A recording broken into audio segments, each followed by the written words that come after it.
said this place couldn't break you. Do you remember that, boy? That's what she said. Kill me! But you leave her alone! I'm not gonna kill you, boy. That would be no fun. You think this place can't break you? Let's see. What is up, everybody? Jeremy Eisenfire here, and welcome to the channel. Well, here we are, folks. The wait is over. From Season 3 is officially here, and I must say, this season started off with an absolute bang. From the cold weather that is continuing to roll in, to the food shortage reaching an all-time high, to Christy's haircut getting worse and worse, and of course to the monsters stepping their game up a few notches as they start to employ some very clever manipulation tactics and set a rather masterful trap for Boyd, ending in one of the most visceral scenes I have witnessed in a very long time, and the tragic death of one of our most beloved characters. Episode 3 first starts off when we see the continuation of the scene that ended Season 2, where Tabitha wakes up in the hospital bed wondering just what exactly happened to her and where she is, as we find out that a good portion of the fandom was indeed right, that she is in Camden, Maine. And given the mysterious circumstances under which Tabitha was found, being unconscious on the side of a road, it seems like the police officers are indeed en route to question her, which is something she does not want to stick around for, as she hightails out of the hospital. And one thing I did find interesting was the name of the hospital that Tabitha wakes up in, St. Anthony's, which just so happens to be the patron saint of lost items, which makes me wonder if that isn't a bigger hint as to why Tabitha is here in the first place. Did the boy in white potentially send Tabitha back to the real world to retrieve something, or to retrieve someone and bring them back to Fromville, like Henry, or maybe even Eloise? Or does he have other plans in store for Tabitha?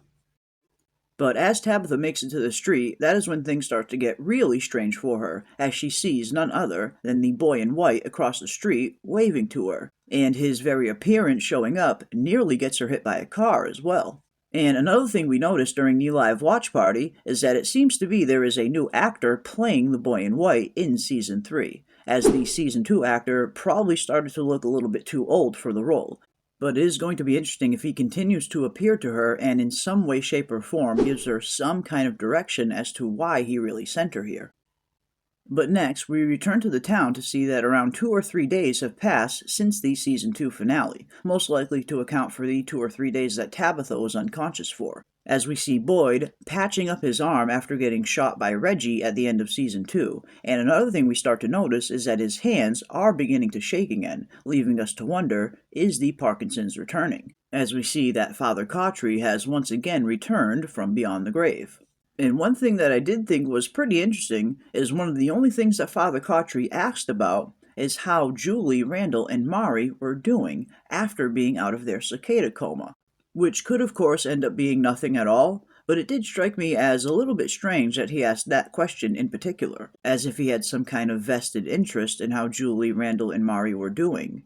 Now, we did see the three of them seemingly get free of the cicada coma at the end of Season 2, but I get the feeling it is not fully over. I wouldn't be surprised if there is some kind of lingering side effects to them being in that state. But whatever this Father Cautry entity ends up being, it seems like even Boyd is already a little bit suspicious of it, as he is outright asking him, "What exactly are you?" In which Father Cautry responds, "I can't answer that for you, Boyd." So there may very well indeed be something more going on with these dead characters returning. We also finally see the Matthews family reacting to Tabitha not returning to town, as Ethan has seemingly taken it upon himself to go after her alone, but luckily for him, Tien Chen snatches him up and brings him back to town. Which of course leads to Jim and Kenny heading off into the forest to go track Tabitha down. And while Boyd does try to give them some general direction as to where the Talisman Hut is so they can start their search from there, I found it very strange that they didn't go to Victor for directions like Tabitha did. Surely Victor could have brought Jim and Kenny right to the bottle faraway tree that he brought Tabitha to, yet for some reason they don't even consult Victor.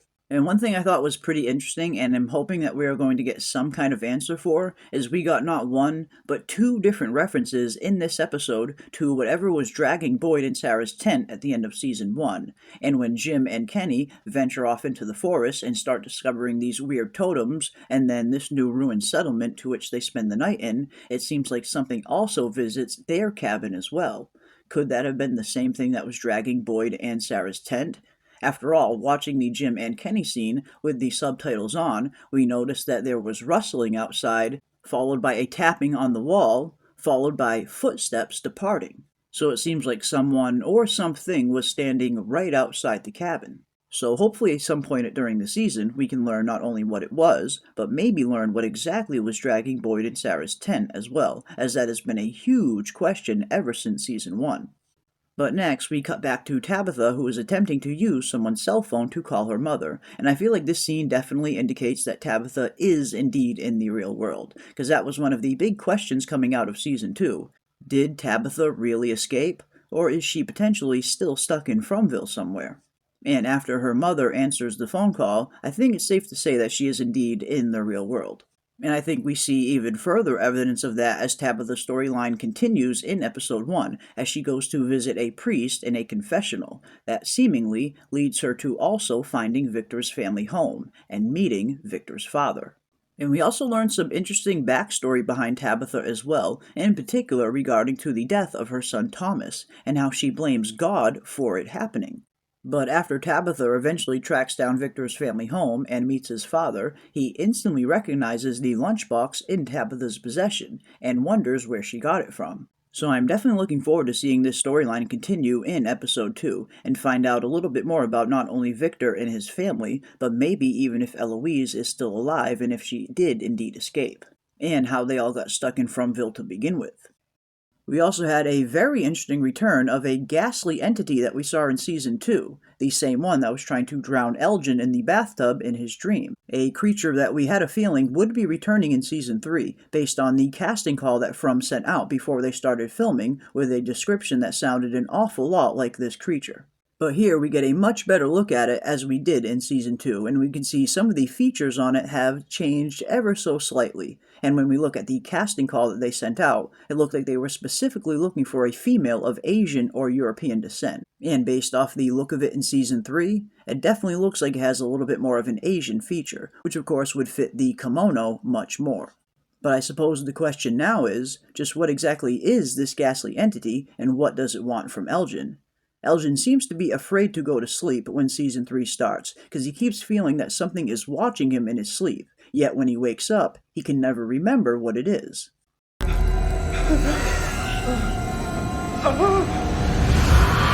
But another interesting aspect of this dream is Tilly is there as well, as she is also witnessing this creature in Elgin's dream. Now, why exactly was Tilly in the dream with Elgin to begin with? Was she simply there because Elgin had been teaching her how to crochet? Or is there a little bit more to Fanny Pat Granny than meets the eye? Either way, I am really looking forward to seeing more about this ghastly entity and hopefully learning what exactly it wants with Elgin. Is it trying to harm him ultimately? Or is it trying to convey some sort of message to him? I suppose it could be either or, but one thing we have noticed is every time Elgin has seen this creature, it has been in one way or another connected to water, either him being pulled underneath water, or the actual entity herself being covered in water when she touches Elgin's face. And him not remembering what this thing was when he wakes up definitely reminds me a little bit about how he couldn't remember his previous dream that the boy in white sent him upon entering Fromville in Season 2. So it looks like Elgin is going to have a pretty interesting story arc in Season 3, and I look forward to seeing where it goes. We also get a very interesting scene between Randall, Boyd, and Victor, as Randall tries to steal Ethan's goat as the food shortage continues to get worse, only to have Victor pull a gun on him and stop him, which of course was absolutely badass. Hey, stop. Put it down. Okay. Now give me the gun, buddy. Please, buddy. But luckily Boyd arrives on scene just in time to start to calm things down and retrieve the goat from Randall, but not before he lets Randall know, you can give up that goat, or we can handle this right here and right now. And Randall wanted none of that problem. And we also see Boyd trying to convince the town that everything is going to be okay, that this will not break them, but it also seems like Boyd is not only trying to convince the town, but he's also maybe trying to convince himself of that as well. As of course Boyd does know the dire straits that they are in, as earlier in this episode we also learn that the rest of their food that they were growing is now all rotten, which now leaves them down to nothing but these animals left, especially after the little bit of food that they had stored away in those jars inside Tian Chen's house. We saw an angry mob of Fromvillians storm the gate and steal all of it. So these animals have really never been more vital than they are right now, which makes how this episode ends that much more tragic, as things start to take a turn for the worse when nightfall hits. We see that Jade is just waking up from his earlier bender. You've been holding out. Where'd this come from? Father Khatri buried it in the sack with a bloody shirt and a candy bar. What? And we see yet another instance of Boyd starting to have the shakes again. But next we see that all hell is beginning to break loose, as the monsters have let the animals out of their pens in hopes of luring people out of their homes at night to set an ambush. And unfortunately for Boyd and Tian Chen, they walk right into it. But not before Ethan almost gets himself and his sister Julie killed by opening up the door in an attempt to save his favorite goat, only to be greeted by the granny monster at the front door, which was an incredibly creepy scene.